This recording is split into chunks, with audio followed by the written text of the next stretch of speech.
Hello and welcome to Cupid, a visual novel. I am RMP792, and why am I playing this? Well, a few reasons. One, it's free, and that does have to be a factor in my thinking sometimes, because obviously I'm not exactly working with a large budget here. And since I'm planning to get Battlefleet Gothic Armada in a couple of weeks, I'm effectively saving up for that. So that does have to be a factor in my thinking sometimes. Sorry, guys. Two, it looks kind of interesting. It's got a promising art style, and generally, it's got pretty positive reviews. So we'll see. Another factor is quite simply, I'm not expecting it to be terribly long, and I appreciate you guys like a lot of content, but frankly, I'm kind of busy at the moment. It doesn't help that this week. This is actually Tuesday, whereas I normally start recording a new game on Monday. And the reason it's Tuesday, not Monday, is that I spent a decent chunk of yesterday driving my granddad to hospital for his appointment with his oncologist, which, I don't mind doing it. I don't have a problem helping, but obviously that does take a little bit of time. And just, it's something that needs doing, frankly. So, that obviously takes away from the time I have available to record. Thankfully, we were in and out a lot quicker than we were expecting. Turned up half an hour early for the appointment, and we were actually gone before the official time that the appointment was meant to start, so that was handy. But anyway, enough of the depressing stuff. So, yeah, this looks generally promising. Be advised that this one has a mature content flag right at the start of it, and because I am recording this for, upload to YouTube purposes and they can get pissy, I'm afraid I've had to turn the mature content filter on. Now, I don't know, how much that's going to affect, but we will see. So, yeah. If you've not seen my channel before, my usual spiel, I record all my Let's Play footage a week in advance. So if you're leaving comments to give me specific advice on how best to play the game, the odds are I've finished it by the time I see that. With that said, please do feel free to comment. I do enjoy reading your comments, and I will be saying a lot of rhetorical questions and that sort of stuff, and if you want to respond to any specific thing that I say, please feel free, because I do read every comment. But it would be very helpful for me if you could time flag the points in the video at which I said the thing you're referring to, because that just makes it easier for me to go back and see what I said, because I tend not to remember what I said from 1 minute to the next, let alone a week later.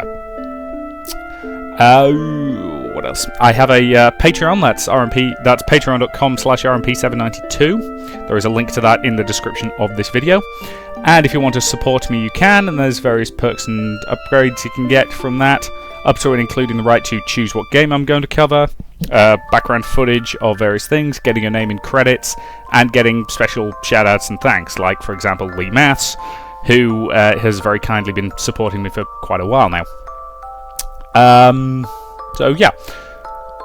Anything else in the usual spiel? Don't think so. I record half-hour parts, in case you're curious, and they get uploaded over the case of Monday to Friday. My maximum upload for a week is 12.5 hours of video, so that's 25 parts. But that's only for very long games and if the game is longer than that, I split it over 2 weeks, and the review comes out on the second week. I do always attempt to finish a game before I review it. Occasionally that's not possible in the case of very long games, but as I say, I'm not expecting this to be something that's going to take me north of 25 hours to finish. So, I think that's everything, so in we go. And again, there is a warning on this that even with the mature content filter on, it contains themes and subjects that are not suitable for anyone under the age of 16. So, if you're a child, well, I need the ad revenue, so, feel free to watch, just, don't complain if you see anything you shouldn't. Okie dokie? Good! I love you. I love you. I love you. I love you. There's no need to explain, it's only natural. A mother loves her daughter more than anything else in the world. He hates you, doesn't he? The whole lot of them despise you, don't they? Chasing you into the forest, gouging a hole into your leg. All because you smiled at their husbands. And you know what? You deserve it. You freak. You disgusting, horrible, filthy little girl. Didn't I tell you to stay away from them? You never listen. Serves you right, being the dirty girl you are. But you don't have to worry, my darling. It's all right. Even if the whole world wishes you dead, I promise you this. Your mother will always be by your side. Well, that was the creepiest opening I've read in a while. My goodness, child. What has happened to you? A girl was slumped in the doorway, soaked by the rain, her legs covered in dirt and blood. She lifted her head upon hearing the priest's voice, and stared at him with blank eyes. Bless me, Father, for I have sinned. She hobbled forwards, her bloodied leg giving way. Automatically the priest rushed forward to steady her. Years of spiritual training had prepared him for the most unexpected guests to his church, and he sprang into action. He ushered her to a pew, brought out some clean cloth and antiseptic, and began to bandage the wound on her leg. Yet throughout all this, he found that he couldn't take his eyes off her. He would be gazing at the roll of bandages in his hand, deciding how to tie them, and then out of nowhere he would be staring into her eyes. Even with all the mud and grime smeared across her face, he couldn't deny that she was absolutely beautiful. How old was she? 20? 18? 16? Her face was so young. The priest had long since aged past his desire for the opposite sex, but somehow something about her enraptured him. When he realized his own thoughts, he quickly steered his mind towards other matters. My child, what happened to you? She seemed to take all the time in the world before responding. He looked at me. Looked? He looked at me, and he touched me. And then he started to kiss me. At first the priest didn't understand. Then he realized with a jolt of anger what she meant. It was happening more and more often nowadays. The young men of France these days were spirited, uncontrollable ruffians. A lady walking home by herself one night would be prey to a few number of them. Lust. One of the 7 deadly sins, the one that the priest personally despised the most. Furrowing his brow in sorrow, the priest laid a hand on her thigh. You are safe now, child. God's house is a sanctuary for the faithful. I don't think he'll protect me. He looked at her in confusion. You see, Father, I have sinned again. Right there, among the pews before the altar of God, she bowed her head. I'm sorry. Was she apologizing to him, or to someone else? Her hair hid her face and her eyes, and the priest could make neither head nor tail of her. He suddenly realized that his hand was still on her thigh, and he hurriedly drew it away. I'm sorry. She repeated this phrase over and over, and after a while the priest got up.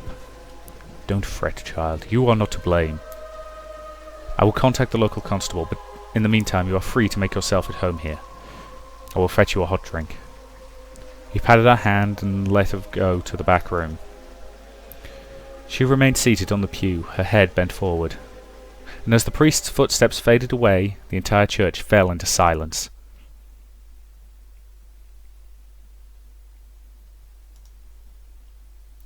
Now that it was the dead of night, the clouds covered the sky. Barely a sliver of moonlight filtered through the stained glass. The girl sat alone in a ring of darkness. She opened her mouth. No, I know. If I may say my piece, surely. Yes, mother. But he is so very kind. Oh, good Lord, I think we're playing the mother, who is the crazy voice inside her head. Oh, dear. I fear for your safety. Child, follow mother's words and leave. You saw the look in his eyes, didn't you? You cannot stay here. Even a man of God can stain you with the filthiest colours. Be a good girl. and follow Mother's words. But it's cold outside, Mother. The rain has not let up. Can't I stay?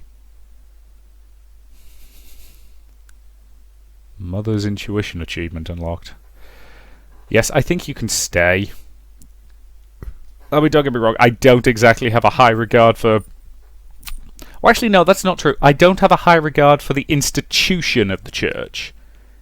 It's the classic thing that I'm this weird kind of agnostic who basically believes that faith is important. Yeah, I know, it's perplexing. Because my attitude is you need to believe in something, and it doesn't matter whether that's a firm belief in the rigors of science. It doesn't matter if it's a belief in a divine being. But faith ultimately is important to all intents and purposes to a healthy human mind. We need to believe in something. And it's only when faith transitions into dogma that you start running into problems. And that's true of pretty much any side of the argument. Anyway. So, yes, alright. I suppose you can. But you must be wary of everyone in this church. Do you understand? You are so weak, my darling. You give my heart so much pain. I'm sorry, Mother. I will try my best to stay out of trouble. How am I going to mind you like this? You attract so much misfortune everywhere you go. Oh, my poor child. My stupid little girl. Always a blight, aren't you? Whatever will you do without me? I'm sorry, Mother. Thank you for always guiding me. It is all my fault. The girl sat in silence. Mother was right, after all. She was always right. Everything was her fault. Her fist shook with a mixture of fear and conviction. She had to do penance. Mother, give me strength. There is something I wish to do. The girl rose from the pew. In front of her was the altar, and on top of the altar was an ornamentally decorated cross. It was as wide as her head, and the tip of the cross had been crafted such that it was razor sharp. She left the pew, knelt briefly, and then walked over to the altar. Don't tell me. You're quite sure you're doing this? The girl's arm trembled ever so slightly. What other way is there for me to atone? She picked up the cross. Oh, my darling daughter, Mother is proud of you. Slowly, she brought the sharp end close to her face, so close that it hovered just above her left eye, and then she...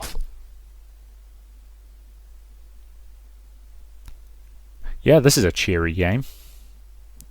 Chapter 1. The Star and the Rose. A scruffy young girl in tattered clothes peeked through the open gates of the Chateau du Sommelier. The afternoon gâteau was being held in its gardens. People from high-class estates strolled around the manicured gardens while chatting loudly to one another. There were beautiful ladies clad in silk and velvet, their necks adorned with pearls and jewels, and a variety of foods was on display on the tables. The girl stared at the food. She hadn't eaten properly for the past few days. Are you hungry, child? Okay, I'm nicking food from the French aristocracy. Now, what time period are we in, given that the guy had antiseptic? Either way, nicking food from the French is a very bad idea. We must not linger. I detest it. Surely we can look around for a bit. It's still a little early. There was something else that called to her, other than the party itself. She walked to and fro from the gates, peeking at the crowd, despite the urgings of her mother to leave. Just a tiny glance would be enough. The girl smiled at the thought of him, the owner of the chateau, the Marquis de Gaulle. The girl was drawn to him. He wasn't the same as other people. He seemed different somehow. He was kind to her and would always hand her food when she delivered flowers. Her heart felt at ease with him. But I do not care for him. But I wish you would stop ogling some man like a common whore. I just want to see him, Mother. What for? What good does his presence do you? He makes me feel there are still good people in the world, Mother. It is hard to say, of course, dear. We do not know the real intentions people have. One can only hope that real charity exists. But even good people will always put their needs first. Even your precious Marquis. Don't you think I'm a good person, Mother? Of course I do. Child, you are special. Haven't I raised you as such? I have tried my best, my dearest. Yes, Mother. You keep me right. I love you. The girl stared at her shoes and looked around for a bit, hoping for just a glance before she left. And there he was. There was no harm in looking, she reasoned. She would never enter the Marquis's world. Let her heart be filled with hope. And he turned his eyes in her direction. Did he smile at her? The girl's heart stopped. Did he recognize her? She beamed. My, is this creature deaf as well as dumb? It might be, poor thing. Mademoiselle! A voice called to the rose girl, and she gasped. It seemed that somebody else had noticed her presence. She turned to leave. No, no, my dear, poor little creature. Do not run away. Charlotte, she stinks. Don't touch her. Come to crash the party, little urchin. You hungry? Her stomach gave a low grumble. She was always hungry, it seemed, no matter how much or how little she ate. Encouraged by the kindness the Marquis had shown her, the girl approached the woman. She teetered towards their table. This is a very bad idea. What are you selling? Oh, look at this poor creature. Is she selling roses? These are ugly ones. But not as appalling as the rags she's covered herself in. Are you trying your best to be this repulsive? Now, don't be mean, Antoinette. Perhaps it's the commoner fashion nowadays. They laughed while gawking at her and her wares. Oh my, she has only one eye. Ghastly, but I can't look away. The other lady nodded her head. Like a sideshow attraction, you mean? The freaks at the carnival. She's darling in her own dirty, monstrous way. Maybe we can keep it. Hello. Do you want some bread, urchin? Well, speak up. Maybe her tongue is short. Add that to the list of her sterling qualities. Quiet, Antoinette. Come on, don't be shy. Do you want some food? Let us hear you speak. Yes, madame. What? Yes, madame, I would be grateful. One of the ladies clapped in mockery at her reply. Oh, she talks. The ladies handed her the bread, but it was snatched away just before her fingers grazed it. Ah! Not before you dance for us first. Oh, make her do a handstand. I've seen one of those street people do that. Quite marvellous. Now that I'd like to see. This party's getting quite boring. Well, come on, ma Betty. Dance for your food. The girl looked at the beautiful, cruel faces of the women. That look on them. It was a burning desire to hurt something, simply because they could. She knew that look. Before they touched her and hurt her, they had had that burning look in their eyes. Oh, look what you did, Claudette. She's shivering like a leaf, poor thing. The lady was laughing as she said those words. I didn't do anything. She should be grateful we're offering her this much. Besides, these commoners are supposed to be jolly in their misery. Come on, girl, show us your joy. The girl moved away as they laughed. Mother, please save me. Mother.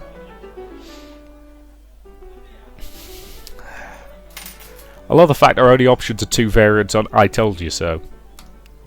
Didn't I tell you to leave, insolent child? Now you call for me. Try to deal with the situation yourself. You'll put yourself in this position anyway. I hope you learn your lesson. Hey there! A child's voice called out from behind her. Well, I did the wrong voice there. It belonged to a girl around 7, with chubby cheeks and a look of curiosity in her eyes.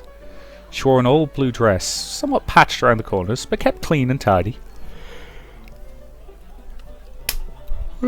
Alright, sorry. Late nights.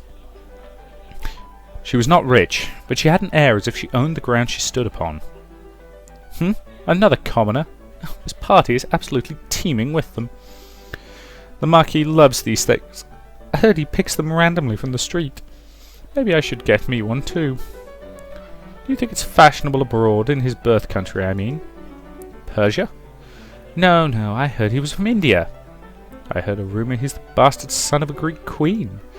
Oh goodness, that's so far-fetched. I could barely pronounce his name though. We really should change it to something more acceptable. Who knows what kind of demons he might attract with such a blasphemous name. Aha! Must be why all these nasty, horrid little creatures flock around him. Oh. Devil or not, I'll forgive him if he kisses my hand. The ladies laughed. Salope, aren't you shameless? Don't lie, we all know why we're here. The ladies gossiped among themselves, openly ignoring the girl. The young girl took the slighting with a shrug. She approached the table and asserted her presence. What you doing? Oh goodness, they don't take a hint, do they? Throw something shiny, it might distract them. You've been holding that bridle for a long time. Aren't you going to give it to her? She pointed at the shabby rose vendor. Why do you care?